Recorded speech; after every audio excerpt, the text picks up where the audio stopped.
네, 하나님께서 우리를 10월 29일 온가족 예배 시간으로 불러 인도해 주셨습니다.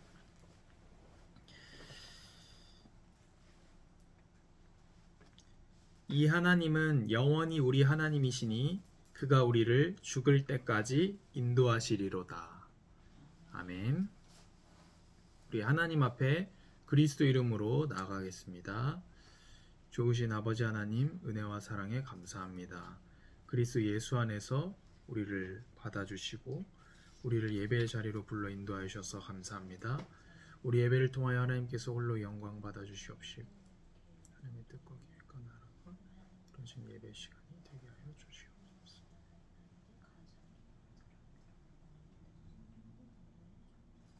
그가 너를 그의 깃으로 덮으시리니 내가 그의 날개 아래에 피하리로다. 그의 진실함은 방패와 손 방패가 되시나니. 아멘. 감사함으로 찬송가 494장 찬양하겠습니다.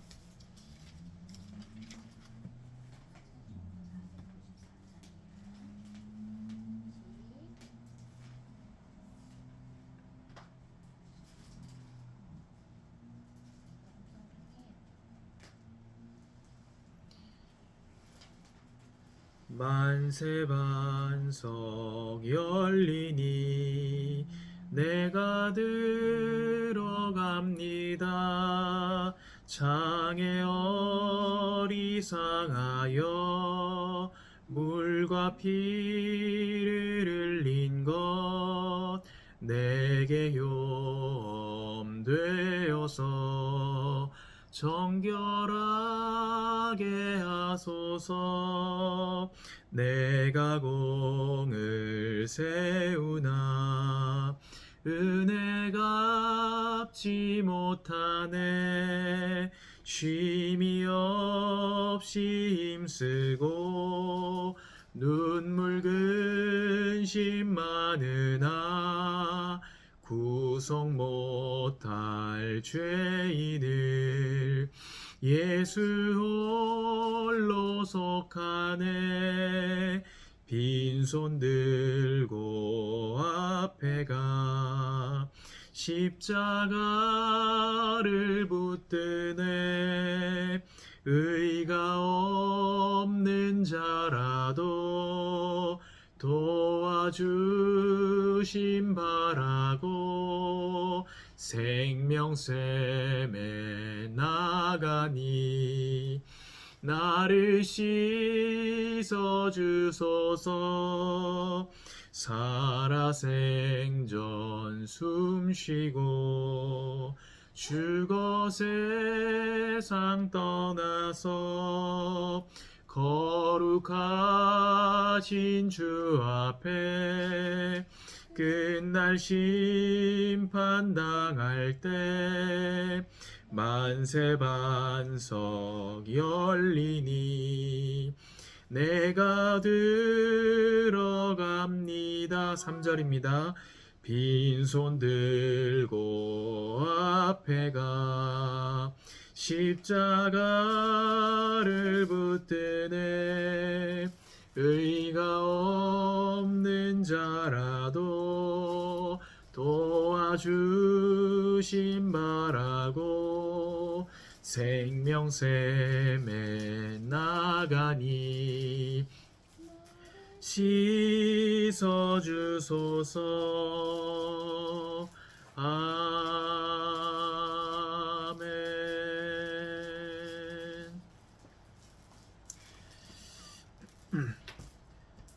좋으신 아버지 하나님, 은혜와 사랑에 감사합니다. 그리스도 예수 안에서 그리스도의 보혈로 우리의 모든 죄악을 다 씻어주시고 그리스도 안에서 우리를 하나님의 자녀 삼아주시고 예배의 자리로 불러 인도하여 주셔서 감사합니다. 우리 예배를 통하여 오직 하나님께서 홀로 영광 받아주시며 하나님의 선하신 뜻과 계획과 그 나라가 이루어지는 예배의 시간이 되게 하여 주시옵소서.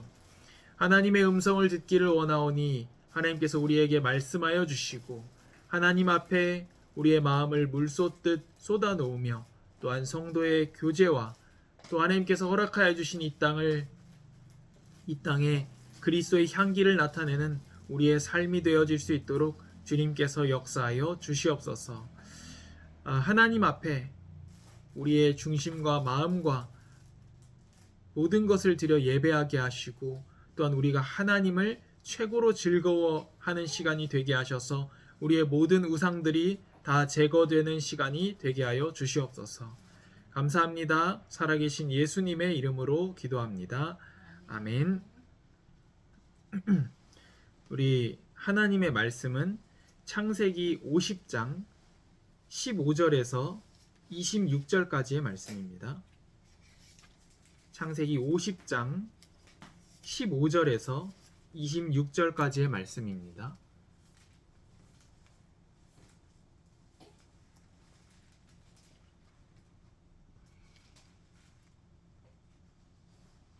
창세기 마지막 부분입니다. 하나님의 말씀을 제가 읽겠습니다. 요셉의 형제들이 그들의 아버지가 죽었음을 보고 말하되, 요셉이 혹시 우리를 미워하여 우리가 그에게 행한 모든 악을 다 갚지나 아니할까 하고, 요셉에게 말을 전하여 이르되, 당신의 아버지가 돌아가시기 전에 명령하여 이르시기를, 너희는 이같이 요셉에게 이르라. 내 형들이 내 악을 행하였을지라도 이제 바라건대 그들의 허물과 죄를 용서하라 하셨나니, 당신 아버지의 하나님의 종들인 우리 죄를 이제 용서하소서 하매, 요셉이 그들이 그에게 하는 말을 들을 때에 울었더라. 그의 형들이 또 친히 와서 요셉의 앞에 엎드려 이르되, 우리는 당신의 종들이니이다.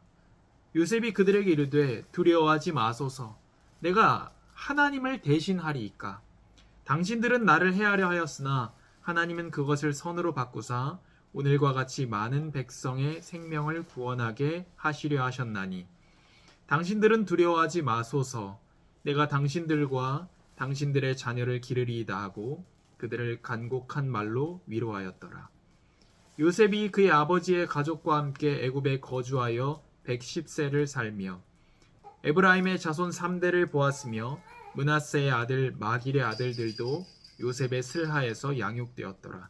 요셉이 그의 형제들에게 이르되, 나는 죽을 것이나 하나님이 당신들을 돌보시고 당신들을 이 땅에서 인도하여 내사 아브라함과 이삭과 야곱에게 맹세하신 땅에 이르게 하시리라 하고, 요셉이 또 이스라엘 자손에게 맹세시켜 이르기를, 하나님이 반드시 당신들을 돌보시리니 당신들은 여기서 내 해골을 메고 올라가겠다 하라 하였더라. 요셉이 110세의 죽음에 그들이 그의 몸에 향 재료를 넣고 애굽에서 입관하였더라. 아멘. 하나님 감사합니다. 성령께서 우리의 영혼과 마음과 생각 가운데에 하나님의 말씀을 알 수 있는 빛을 비추어 주시옵소서. 그래서 우리가 말씀으로 살아가며 말씀을 증거하는 삶이 되게 하여 주옵소서.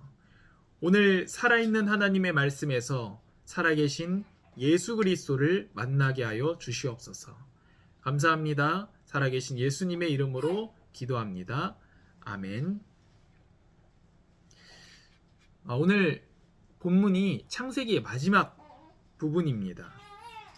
그래서 이제 야곱이 죽고 또 요셉이 죽게 되는 것으로 창세기가 마치게 됩니다. 우리의 죽음의 이유가 무엇이겠습니까? 우리 왜 죽을까요? 또 우리는 죽음을 어떻게 대해야 될까요? 우리 지난주에 우리가 장례도 다녀오고 했는데, 죽음을 우리는 어떻게 해석할 것이고, 죽음에게서 우리는 무엇을 배울 것이고, 또 성도의 죽음은 무엇이 다른가 하는 그 내용들입니다. 오늘 말씀의 제목은 본향으로 인도받는 나그네입니다. 첫 번째로 우리가 죽음에게서 배울 것이 있습니다. 우리가 왜 죽습니까? 죽음의 이유가 무엇입니까? 33절에 이렇게 49장 33절에 이렇게 말씀합니다. 야곱이 아들에게 명하기를 마치고 그 발을 침상에 모으고 숨을 거두니 그의 동포에게로 소집되었다. 이렇게 말하고 있습니다. 그래서 선조들에게 돌아감으로써 야곱이 믿음의 조상의 반열에 오르게 됩니다. 우리가 나이가 들어서, 우리가 병에 걸려서, 사고를 당해서, 이상은 죽음의 방법이지 죽음의 이유가 아닙니다. 왜 죽었냐? 나이 들어서 죽었다. 병에 걸려서 죽었다. 사고를 당해서 죽었다. 라고 하는 것은 죽음의 방법이지 죽음의 이유가 아닙니다. 여기 이렇게 말합니다. 그의 동포에게로 소집되었다. 우리의 죽음의 이유는 하나님의 소집입니다. 우리는 하나님께로 하나님의 백성이 모인 곳에 소집됩니다. 그래서 우리는 하나님의 때에 하나님께서 정하신 방법으로, 그러나 가장 중요한 죽음의 이유는 하나님의 뜻에 따른 소집입니다. 그래서 성도의 죽음은 형벌이 아니라 완성으로 가는 관문이 됩니다. 영광의 길인 것입니다. 우리가 죽음으로 배울 것 또 한 가지는 본향으로 가는 연습입니다. 우리 이 땅에서 본향으로 가는 연습을 하는 것입니다. 그래서 이 말은 무엇이냐면, 우리는 많은 죽음들을 살아가면서 보면서 우리가 나그네로서 어떻게 살아야 될 것인가, 그리고 인생을 어떻게 살아야 되는 것인가에 대한 답을 얻게 됩니다. 우리가 이것을 알 때에 인생을 지혜롭게 살아갈 수가 있습니다. 많은 사람들이 이 땅에서 성실하게 살지 못하거나 충실하게 살아내지 못하거나, 아니면 이 땅에서 영원히 살아갈 것처럼 모든 가치를 다 두고 살아갑니다.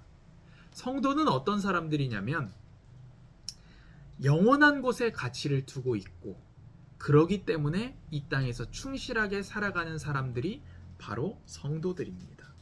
그래서 우리는 오늘 말씀을 통해서 나그네로서 어떻게 살아야 되며 인생을 어떻게 살아야 될지에 대한 지혜도 얻게 됩니다. 50장 1절에 요셉이 그의 아버지 얼굴에 굽혀서 울며 입맞추는 장면이 나옵니다. 이제 아버지가 돌아가셨으니까요. 창세기 46장 4절에 요셉이 그의 눈으로 너의 눈을 감겨줄 것이다 라고 하나님께서 주셨던 약속의 성취입니다. 그리고 이제 야곱의 시체를 염하죠. 이제 이집트의 방법으로 염했기 때문에 아마 미라를 만들었을 겁니다.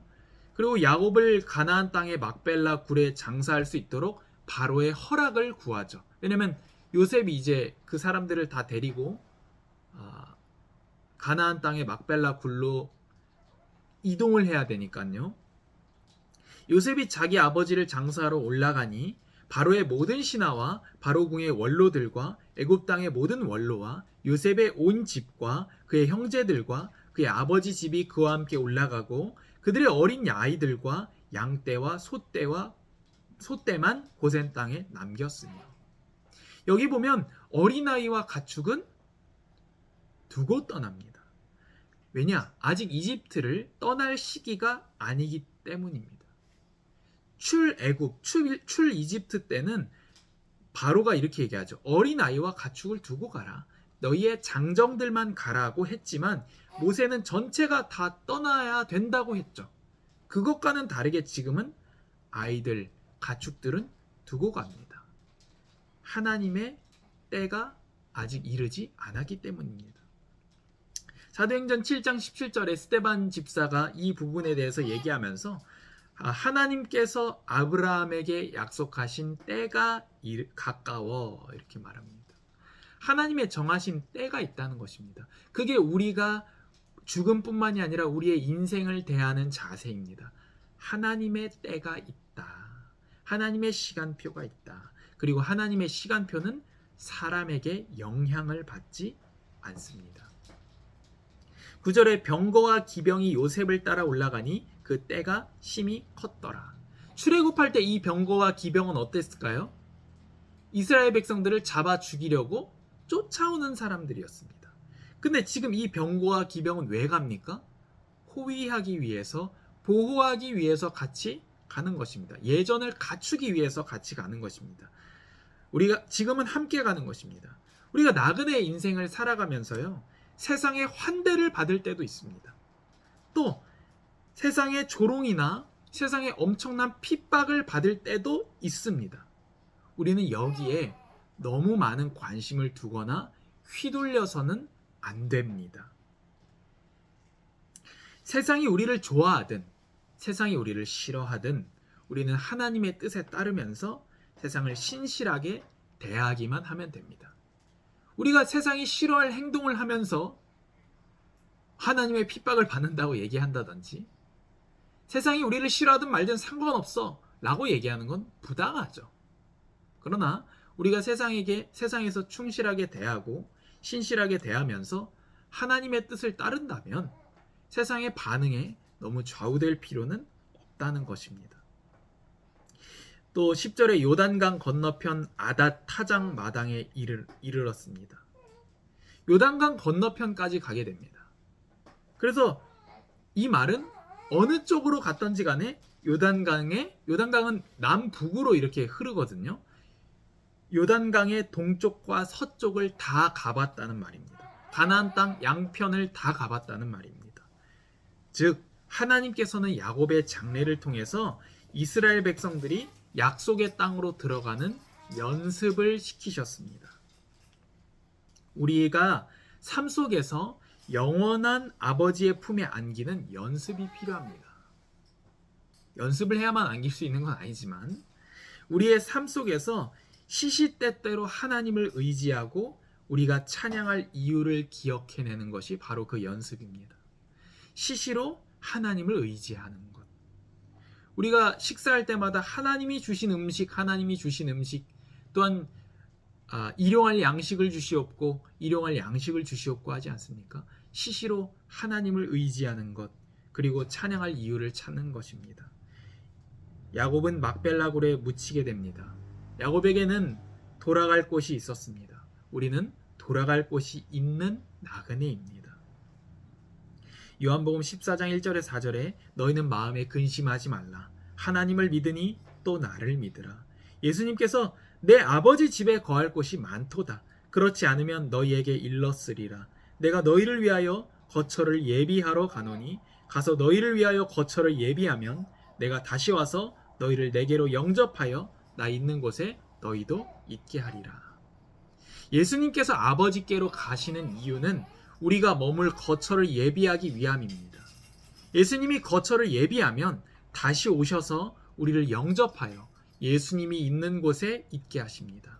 예수님은 아버지께로 가며 예수님이 아니고서는 아버지께로, 또 아버지가 계신 곳에 올 자가 아무도 없습니다.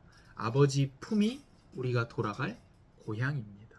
그래서 우리는 고향이 있는 사람, 그 사람으로서 이 땅에서 나그네로 사는데 하나님의 시간표에 우리의 인생이 다 달려 있으며 죽음뿐만 아니라 죽음의 시간표는 물론이요, 우리 인생의 모든 시간표가 전혀 영향받지 않는 하나님의 손에 달려 있으며 또 우리는 이 세상에서 환대를 받을 때도 있고 핍박을 받을 때도 있지만 우린 거기에 시선을 두고 살아가는 사람들이 아니라 아버지 하나님을 바라보고 하나님의 뜻을 따라가고 우리는 세상에 대해서 당연히 신실하게 선한 영향력을 끼치며 살아가는 것, 거기에 대한 세상의 반응에 너무 좌우되지 않는 것, 그것이 우리가 인생을 살아가는 지혜입니다.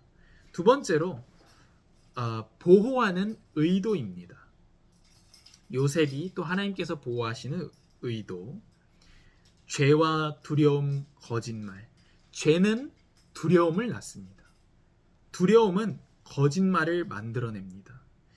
15절에 요셉의 형제들이 그들의 아버지가 죽었음을 보고 말하되 요셉이 혹시 우리를 미워하여 우리가 그에게 행한 모든 악을 다 갚지나 아니할까 하고, 형들은 지금 요셉에게 지은 죄가 있습니다. 그러니까 어떻게 하죠? 아버지 돌아가시고 나니까 아버지 돌아가셨으니까 이제 요셉이 우리에게 복수하지 않을까 하는 두려움이 생겨납니다. 그리고 요셉에게 이렇게 말합니다. 당신의 아버지가 이렇게 말했다. 너희는 이같이 요셉에게 이르라. 내 형들이 내게 악을 행했을지라도 이제 바라건대 그들의 허물과 죄를 용서하라. 야곱이 이 말을 안 했을 텐데요. 근데 야곱이 이 말을 했다고 얘기합니다. 왜 이렇게 할까요? 두려우니까요. 왜 두려울까요? 지은 죄가 있기 때문입니다. 이것을 통해서 우리는 죄가 두려움을 불러오고 두려움이 거짓말을 불러온다는 사실을 알 수 있습니다. 형들이 이렇게 말합니다. 당신의 아버지가. 이게 맞는 표현일까요? 우리의 아버지가 라고 얘기해야죠. 형제들인데. 근데 이렇게 말합니다. 당신의 아버지가. 이 두려움 속에서 비굴한 모습을 나타내는 거죠. 또 이렇게 말합니다. 당신 아버지의 하나님, 그의 종들인 우리의 죄. 지금 이 형들의 비굴함이 나타납니다. 죄는 두려움을 불러오고 두려움은 거짓말과 비굴한 모습을 만들어냅니다. 요셉이 그 말을 듣고 웁니다. 그의 형들이 또 친히 와서 요셉의 앞에 엎드려 이르되 우리는 당신의 종들이니이다. 용서력의 뿌리입니다. 요셉이 이렇게 답합니다. 두려워하지 마십시오. 제가 하나님을 대신하겠습니까? 이게 무슨 말입니까? 심판과 보응은 하나님의 손에 있습니다. 우리는 재판관이 아니라 용서받은 죄인입니다. 우리가 가끔 하나님의 공의의 손길로서 일해야 될 때도 있습니다. 그 위치에 따라서만 우리가 하나님의 공의의 손길로 일해야 될 때도 있습니다.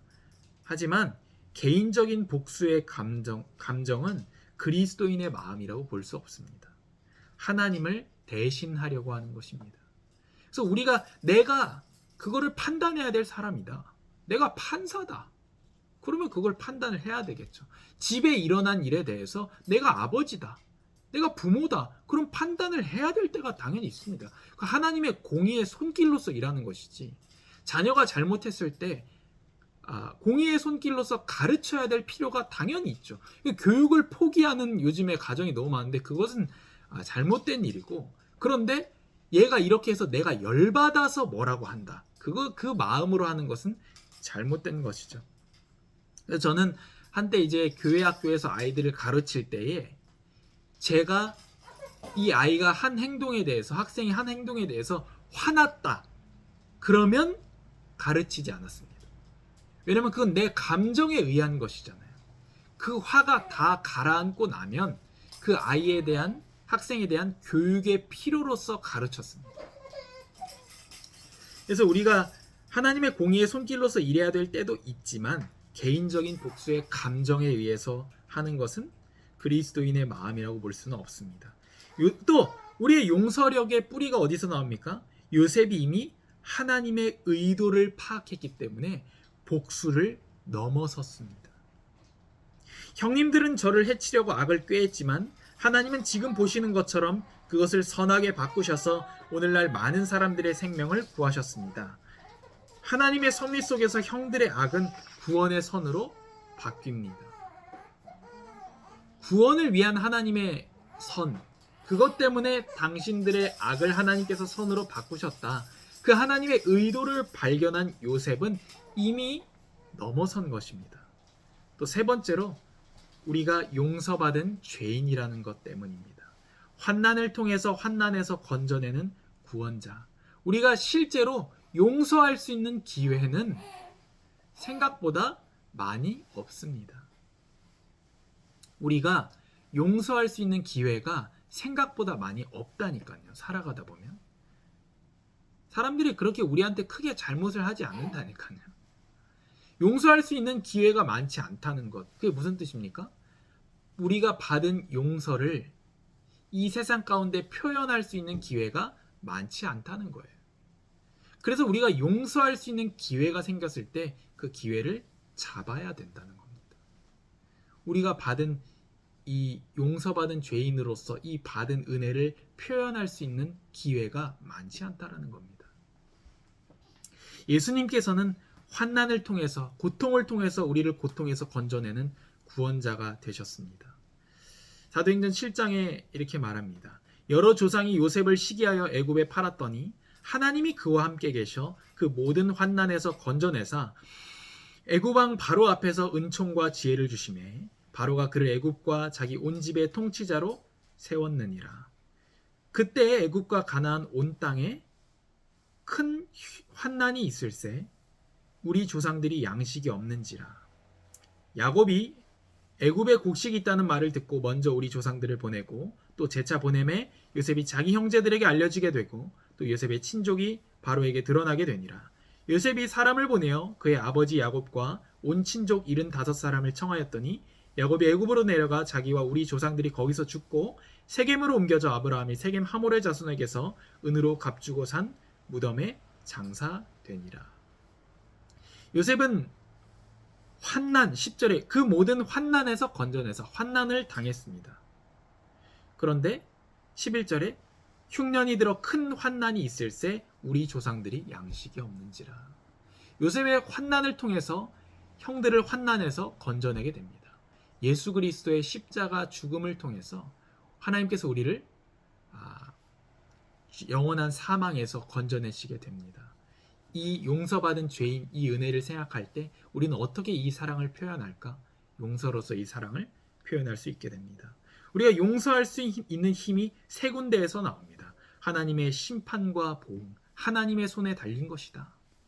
두 번째는 하나님의 의도를 발견했을 때 우리가 용서할 수 있게 됩니다. 세 번째로 우리는 용서받은 죄인으로서 이 받은 용서, 받은 은혜를 표현하며 살아가는 것, 이 세 가지가 우리가 용서할 수 있는 힘입니다. 이것에 대한 적용이 어떻게 요셉이 되었냐? 21절에 그러니 두려워하지 마십시오. 제가 형님들과 형님들의 자식을 기르겠습니다 하고 그들을 간곡한 말로 위로합니다. 악을 선으로 갚은 것입니다. 또 약속의 땅까지 돌보셔서 돌아가게 됩니다. 요셉이 그의 형제들에게 이르되 나는 죽을 것이나 하나님이 당신들을 돌보시고 당신들을 이 땅에서 인도하여 내사 아브라함과 이삭과 야곱에게 맹세한 땅에 이르게 하시리라 하고 요셉이 또 이스라엘 자손에게 맹세시켜 이르기를 하나님이 반드시 당신들을 돌보시리니 당신들은 여기서 내 해골을 메고 올라가겠다 하라 하였더라. 지금 요셉이 뭐라고 얘기합니까? 하나님이 여러분들을 반드시 인도하실 것입니다. 야곱에게 하나님께서 약속하셨던 그 약속이 생각나지 않습니까? 내가 너에게 약속한 것이 다 이루어질 때까지 내가 너와 반드시 함께 하겠다. 또 이삭에게도 그러했습니다. 하나님께서 너와 반드시 함께 하시는 것을 보았다. 하나님께서 우리를 향한 하나님의 뜻이 이루어질 때까지 우리와 반드시 함께 하신다는 것, 반드시 인도하신다, 이렇게 말씀하고 있습니다. 그리고 또 야곱이 그랬던 것처럼 요셉이 말합니다. 하나님께서 너희를 반드시 약속의 땅으로 인도하실 것인데 내 해골을 메고 올라가서 거기에 장사를 지내라. 그리고 말합니다. 맹세해라. 이 맹세하라는 말이 무엇을 나타냅니까? 강한 소망을 나타냅니다. 보장된 미래를 나타낸다니까요. 맹세해라. 왜? 반드시 인도하셔서 반드시 약속의 땅에 들어갈 것이기 때문에 정확한 하나님의 시간표에 강한 소망을 나타내는 것입니다. 우리는 반드시 하나님의 완성, 반드시 하나님의 안식, 반드시 하나님의 완성된 나라에 들어가게 됩니다. 하나님의 인도를 통해서 하나님의 시간표에 따라서 들어가게 되어 있습니다. 요셉의 이 유언이 여호수아 24장 25절에 이행됩니다. 하나님은 약속을 반드시 지키십니다. 하나님께서 지금 말씀하시는 겁니다. 요셉의 이 유언을 통해서, 유언이 성취되는 것을 통해서 우리에게 말씀하십니다. 나는 나의 백성을 약속의 땅까지 반드시 돌보며 반드시 인도하여 낼 것이다 라는 것입니다. 하나님의 창조로 시작된 창세기는 요셉의 죽음으로 마치게 됩니다. 창세기를 첫 번째로 듣는 사람은 누구였을까요? 창세기를 첫 번째로 듣는 사람은 누구였을까요? 출애굽 시기의 이스라엘 백성들입니다. 그래서 창세기의 1차적인 목적은 뭐였을까요? 우리가 왜 하나님의 백성이냐? 우리가 왜 이집트 노예가 아니라 우리는 왜 하나님의 백성이냐? 또 우리는 왜 노예가 되었으며 더 중요한 왜 약속의 땅으로 나아가야 되냐? 우리는 가나안 땅 왜 가야 되냐? 라는 것입니다. 이스라엘 백성은 창세기를 통해서 하나님께서 우리를 왜 여기에 보내셨으며 처음부터 이 땅에서 우리는 나그네라는 사실을 알게 되었을 것입니다. 지금 우리에게도 이 사실을 말씀하십니다. 내가 너희를 만들었다. 창세기를 통해서. 내가 너희를 내 뜻대로 번성하게 하고자 지금의 땅으로 인도했다. 우리를 여기까지 인도하셨다, 하나님께서. 그러나 지금 너희가 있는 이 땅은 내가 인도한 땅이지만 너희가 영원히 머물 곳은 아니다. 약속의 땅은, 완성의 땅은, 안식의 땅은 따로 있다. 하나님께서는 완벽한 시간표를 가지고 하나님 나라를 세워나가고 계십니다. 하나님의 나라에는 땅과 백성과 통치권이 있습니다. 땅과 백성과 통치권입니다. 그래서 새 하늘과 새 땅에서 부활한 자기 백성을 영원히 다스리실 것입니다. 이 땅에서도 이 나라를 맛보게 하십니다. 그래서 우리는 본향으로 인도받는 나그네입니다. 우리 본문에서 삶으로입니다. 우리는 본향으로 인도받는 나그네입니다. 죽음은 형벌이 아니라 영생으로 가는 관문이 되게 하신 예수님께 감사합시다. 지금의 삶을 가벼이 여기거나 전부로 여기지 않기를 기도합시다.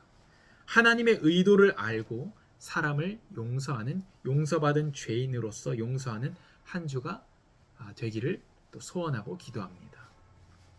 좋으신 아버지 하나님, 은혜와 사랑에 감사합니다. 하나님께서 우리와 반드시 함께 하시며 우리를 반드시 보호하시고 반드시 인도하셔서 약속하신 본향에 이르게 하실 것에 감사합니다. 이 일의 인도자가 되시는 예수 그리스도의 이름에 감사하며 찬양합니다. 하나님, 우리의 한 주간이 걸어가는 삶에서 사람의 어떤 호불호를 넘어서서 우리가 하나님 앞에서 살아가며 하나님 앞에서 사람을 선대하는 우리들이 되게 하여 주시옵소서. 지금의 삶을 가볍게 여기지도 않게 하시고 영원히 살 것처럼 여기지 않게 하시고 영원한 삶의 소망을 두며 이 땅 가운데서 충실히 살아가게 하여 주시옵소서. 우리에게 악한 일을 행하는 사람을 만났을 때에 우리가 용서받은 죄인이라는 사실을 기억하게 하시고 용서받은 죄인으로서 용서받은 그 은혜를 나타낼 기회가 잘 없음을 기억하고 우리는 용서를 끼치고 하나님의 은혜를 나타내는 삶이 되게 하여 주시옵소서. 감사합니다. 살아계신 예수님의 이름으로 기도합니다. 아멘. 우리를 본향으로 인도하시는 하나님의 은혜에 생각하면서 찬송가 479장을 찬양하겠습니다.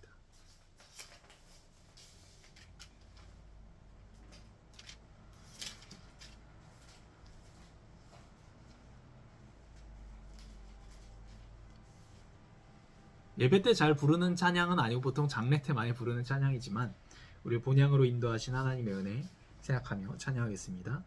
괴로운 인생길 가는 몸이 평안히 쉴 곳이 아주 없네. 걱정과 고생이 어디는 없으리. 돌아갈 내 고향 하늘나라. 광야에 찬바람 불더라도 앞으로 남은 길 멀지 않네. 산 넘어 눈보라 세차게 불어도 돌아갈래 고향 하늘나라. 날 구원하신 주 모시옵고 영원한 영광을 누리리라. 그리던 성도들 한자리 만나리. 돌아갈래 고향 하늘나라. 아멘.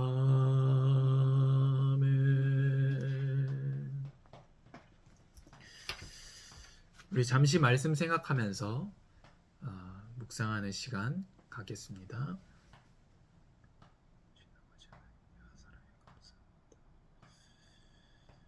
영원한 본향으로 우리를 인도하시고 또 준비하시는 예수님의 은혜에 감사하며 또 준비되면 우리를 맞이하러 오시는 그 은혜에 감사합니다. 우리에게 진정한 본향이 있게 하여 주셔서 감사합니다. 이 땅 가운데서도 영원한 나라를 사모하여 그 원리로 살아가게 하여 주시고 하나님의 손에 달려있으며 심판과 보응이 하나님의 손에 달려있으며 우리의 용서받은 죄인이라는 것도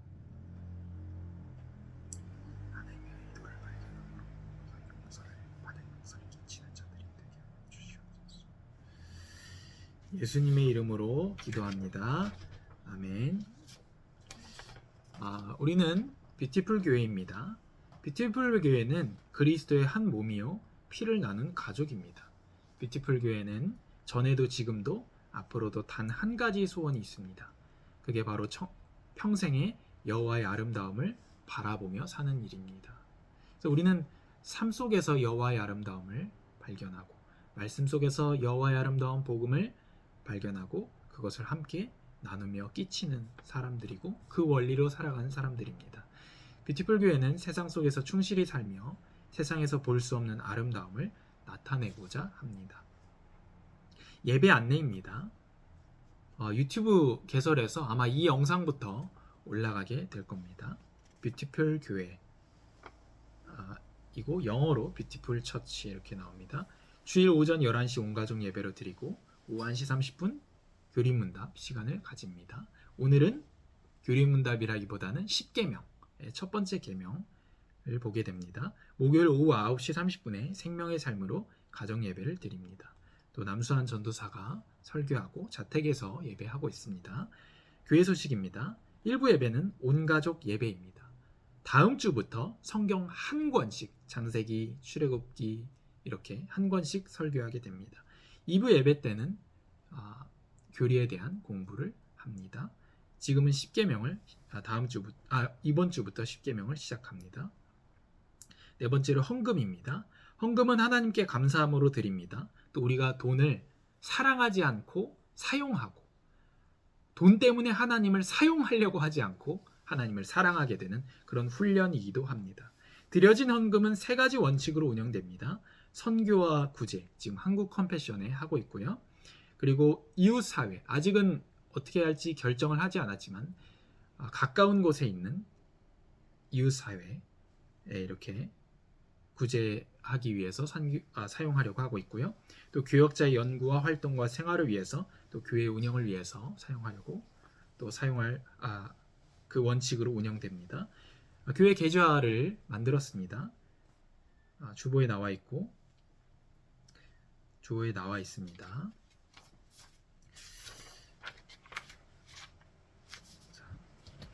우리 민수기 6장 24절에서 27절 말씀을 읽어드림으로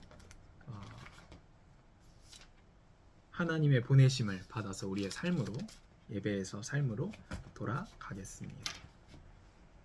민수기 6장 24절에서 27절을 읽어드리겠습니다. 여호와는 내게 복을 주시고 너를 지키시기를 원하며 여호와는 그의 얼굴을 내게 비추사 은혜 베푸시기를 원하며 여호와는 그 얼굴을 내게로 향하여 드사 평강 주시기를 원하노라 할지니라 하라. 그들은 이같이 내 이름으로 이스라엘 자손에게 축복할지니 내가 그들에게 복을 주리라. 아멘.